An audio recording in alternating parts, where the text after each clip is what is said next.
All right, let's talk about this Bucks game. Let's talk about physically imposing their will. But they don't have Giannis.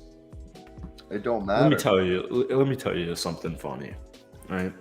So typically, when teams make the play-in, right, and unless you made a big-time acquisition unless you make a big-time acquisition like the Los Angeles Lakers, typically if you hover around 500 for the NBA season and you slip into that 8th seed, typically you're not a good basketball team. Jimmy Butler just needed a seed. Jimmy Butler needs a point guard, some three-point shooters, some better bench depth, like an all-around defensive guy, a guy like PJ Tucker who's going to just go everywhere on the court and also knock down threes. I think Jimmy Butler needs quite a couple of things. I think that Jimmy Butler, I'm not saying this because of the game, but I think Jimmy Butler, he's not going to be a Heat for the rest of his life, so I'm curious when that happens, actually. Do you think?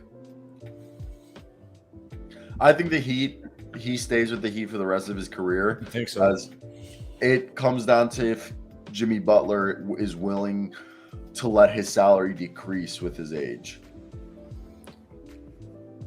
That's fine. That's fine. He's still a really good basketball player. I don't think. I don't know. I don't think he's. The only way I see him leaving is if they do a full rebuild, which I see is unlikely. Yeah. I really see Jimmy Butler probably. He's 34. If he's 34, dude, that's kind of messed up. I'm hoping he's max 33. I'm gonna guess he's 33. Guess 1 second. 33, yeah. He turns 34 in September, though.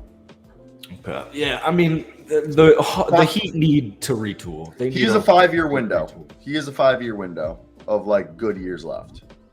Shit, dude, that's an old window, man.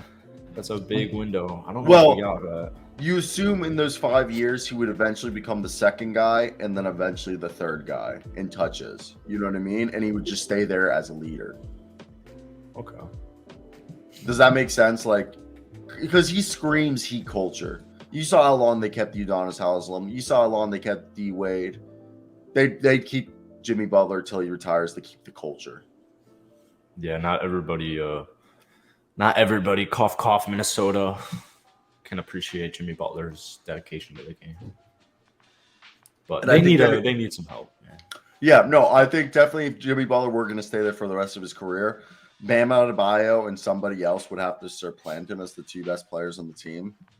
And then Jimmy would have to be the third guy and not be paid max. They need Dame, man. They need Dame. That could change. Like Dame. That could change everything. But when you look at this situation, I think with the Bucks, because the thing is they beat this Bucks team without Giannis last game, and they come back. And I know the final score made it seem like it was a lot closer than it really was. It wasn't close. And I think first off, Duncan Robinson needs to just not play. Yeah. I thought he was going to have a career night. But anyways. I mean, he had 14 points. Dude, the Heat suck, man. They don't suck. They're not good, though. Maybe they don't suck. They're just They hit 25 3-pointers the Bucks last night. They're just not as good as Milwaukee. Milwaukee's just a really good team. No Giannis, no problem. As Chris points out here, you got Mr. Drew. You got all these all-NBA defensive players. They're so incredibly deep. I think Russ. They have probably 3 out of the 5 first-team defensive players of the year. Giannis. I know Giannis didn't play, but Drew Holiday probably was first-team all-defensive team.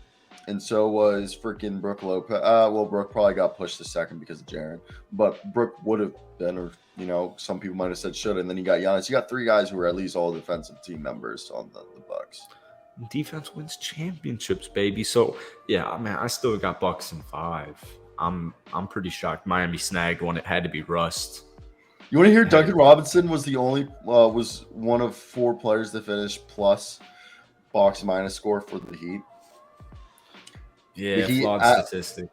the Heat actually outscored were like plus 10 when Duncan Robinson was on the floor against the Bucks. I'm not saying Duncan Robinson's a reason. I'm not saying he's like this horrible player, but like I don't think for the Heat, if you're trying to take down, the number Duncan one Robinson seed, had a game last night though. 5 I'm of 8 from the field, I'm not saying 4 he's of the 6 reason from they 3, lost. I'm just 5 saying rebounds, 3 he's a assists. compilation of what's wrong with Miami as far as like, all right, you have like, I mean, Kyle Lowry's broken. you have these guys on just bad contracts. You have him, you have Kyle Lowry. They're just not. I think they fucked up and their team's a year old. They are too old. They got to get a little bit younger. As do a lot of these teams. Their Kyle window is Lowry closing. wouldn't be a bad player if he was on a mid-level exception. But you have him on a goddamn max. All right, like this offseason, you have to figure out how to package Duncan Robinson's and Kyle Lowry's contract. I don't give a fuck if it costs you every second-round pick and maybe 1 or 2 first-round picks. You look there, you call up people, and you're like, we're getting rid of Kyle Lowry, Duncan Robinson contract. We'll do whatever. We'll either trade them separately or we'll trade them together. We'll take whatever you got. And again, that would be enough to set up a Portland deal where maybe you package Nikola Jovic and Duncan Robinson and Kyle Lowry and whatever picks you can. I'd need like 6 picks. I trade everything. I trade the farm. I trade the farm. I trade the farm at that point. I don't know. Portland would need all for Duncan Robinson and Kyle Lowry. I know. But the thought process, I look at this Bucks team and I think they're either going to do. I think I could see the Heat stealing one more game, especially if Giannis messes another game.